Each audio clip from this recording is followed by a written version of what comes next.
Hey Marist College, my name is Matthew Marotti. I'm the student body president here.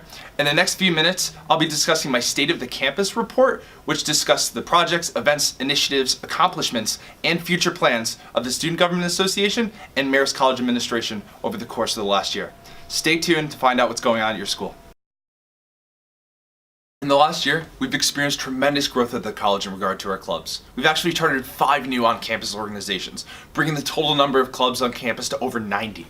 Last spring, we chartered Ethical Fashion Initiative and Men's Club Soccer, and just recently, we chartered Men's Club Baseball, Women's Club Lacrosse, and Pre-Dental Society, giving a ton of students an outlet for their interests. I think that's awesome. Our clubs have also done a lot of incredible things this year. PRSSA received the Star Chapter Award nationally for 4 years in a row because of their high school outreach and incredible media attention.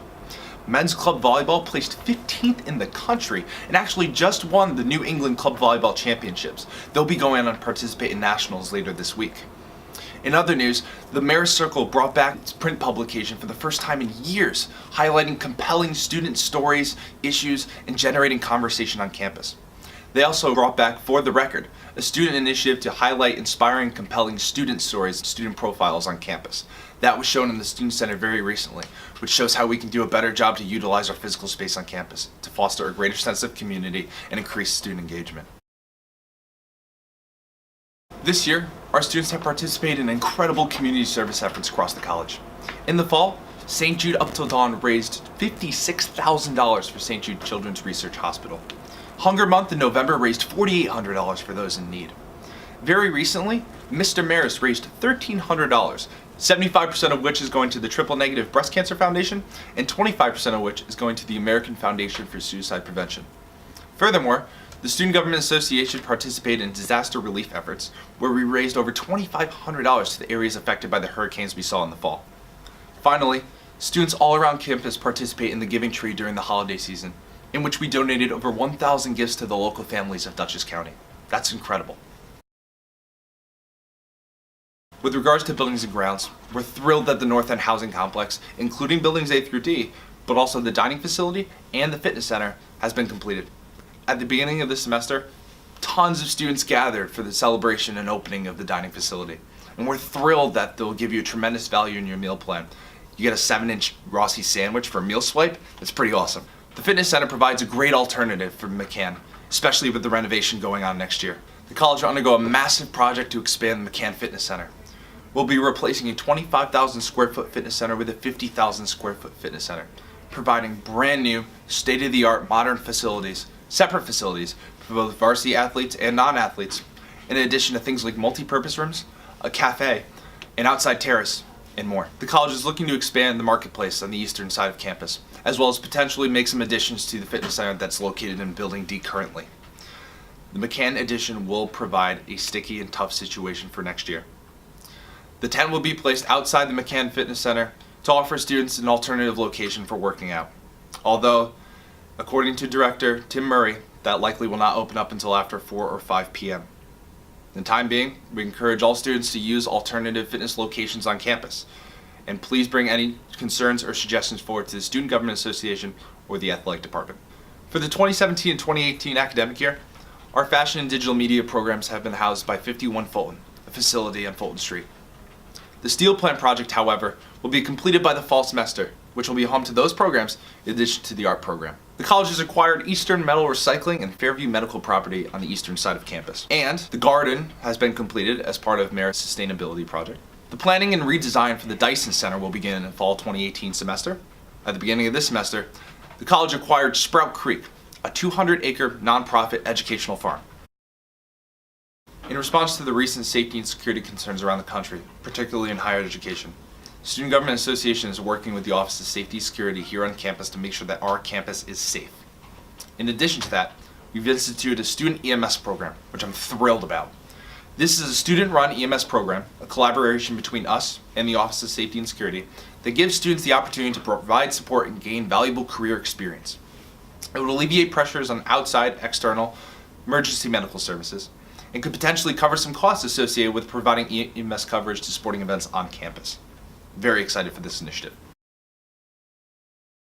The past year Daniela Sesto, our Vice President of Academic Affairs, has been working diligently with the Academic Affairs Committee and students all across the college to make sure that our academic concerns and suggestions are heard. As a result of a Student Government Association started years ago, all course evaluations are now online, and we hope to use that to get better student feedback on classes and courses.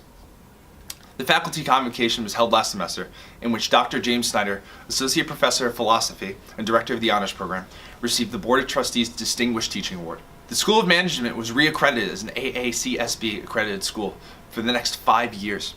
In addition, 4 students from the School of Management participated in an international business case competition where they placed 2nd overall. Our fashion program ranks 30th globally and 11th in the United States according to the publication Business of Fashion. The Marist Institute for Public Opinion, the Marist Poll, announced a recent national polling collaboration with NPR and the PBS NewsHour. The School of Communication and the Arts launched the Center for Social Media, which educates students in social media listening, analytics, and engagement. We've been very cognizant over the course of the last year about students' concerns regarding the library. As a result, when we came back in the fall, the library opened at 10 a.m. on Sundays rather than 12 p.m. noon. We understand this is only a minor change, but it went a long way with the number of students wanting this change. In addition, the library committee decided that the first floor of the library is now officially and permanently the quiet floor, as students were expressing their concerns with the noise level on the floor. Further regarding academics, the college recently launched its doctoral program, the first ever doctoral program, the Doctor of Physical Therapy, in which 14 students enrolled.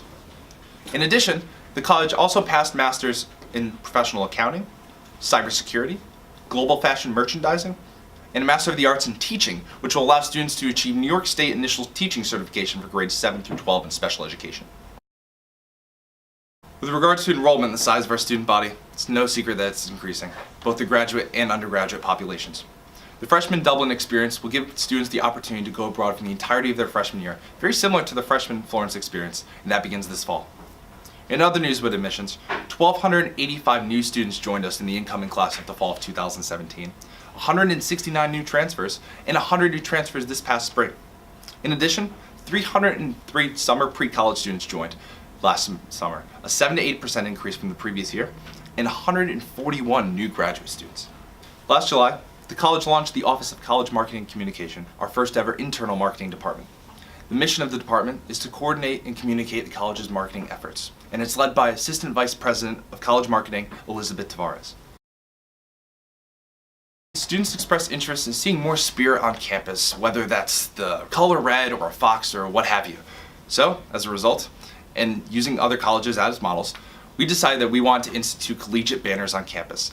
Red fox banners across campus along key pathways, also along Route 9, that would highlight our spirit as a campus. The interior banners should be completed by the end of the spring semester. However, the exterior banners, those along Route 9, are subject to the town board's approval. We hope that we'll have all of these ready by the International Admissions Conference here at Marist in June. With regards to student life, there's been a huge movement at Marist College and also in higher education in general towards mental health. We recognize that need. So we've worked with counseling services, and we will be promoting all of their resources on our website, including student groups that you can attend rather than one-on-one appointments. In addition, our website includes numerous support services across the college, such as activities, course concern forms, delivery menus, facility hours, starting club form, taxi services, and more. Check it out now for all of that information. A recent student government initiative that came out of our visit to Duke in the fall of last year is Athlete Ally, which is a national organization dedicated to LGBTQ equality in the world of sports. As of the fall semester of 2017, we now have a national chapter of Athlete Ally in the athletic department. In further athletics news, we started tailgating, registered tailgating for students who are of age through athletics in the fall of 2017, and we hope that this will continue in the fall of 2018 with this football season.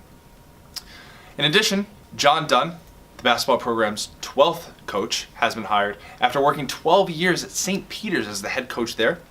And finally, in the MAC Academic Honor Roll, Marist placed 267 student athletes, the most in the entire MAC. Of those teams, cross country, it's 22nd highest GPA in the nation, and softball, the 15th highest GPA in the nation. Great job to our Red Foxes.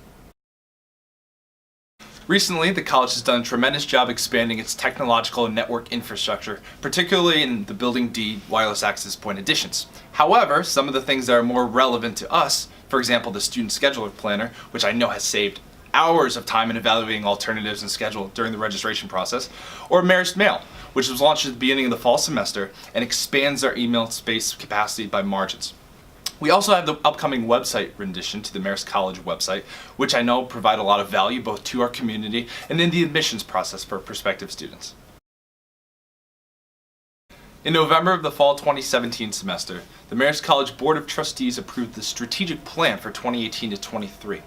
The planning committee was co-chaired by Executive Vice President of the college, Jeff Brackett, and Professor of English and Director of the Corps, Maura Fitzgibbons. As a result, the strategic plan has 3 categories: student success, innovation, and social good, which departments all across campus will be required to implement and carry out. This semester, Marist College is contracted with Rankin & Associates, a third party that has administered over 170 surveys at 170 institutions in the last 20 years. We'll be administering a survey put together by a committee of people all across the college this fall.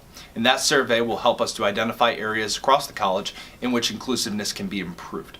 Moving forward as a college community, I'd like to remind all of our students, actually, in fact, I'd like to encourage and implore all of our students to speak freely, freedom of expression of political ideologies, opinions, thoughts, whatever. I think part of being a college institution, higher education, is that ability and that right to speak openly about how you feel. That's something that can't be taken away from our community, so it's something I encourage all of you to embrace. Whether that means you identify politically left or politically right, whether this is in the classroom or beyond the classroom in your extracurricular activities, I want you all to remember that. In addition, going forward, Ted Dolce and Kofa Billups will be taking over the Student Government Association as Student Body President and Executive Vice President. Ted and Kofa care a lot, and I'm thrilled that they'll be continuing our college's great leadership. Moving forward, please be sure to support them in all of their efforts. I want to thank you all for such a fantastic year, and I know that this college will only continue to improve. It's going to be great. Thank you.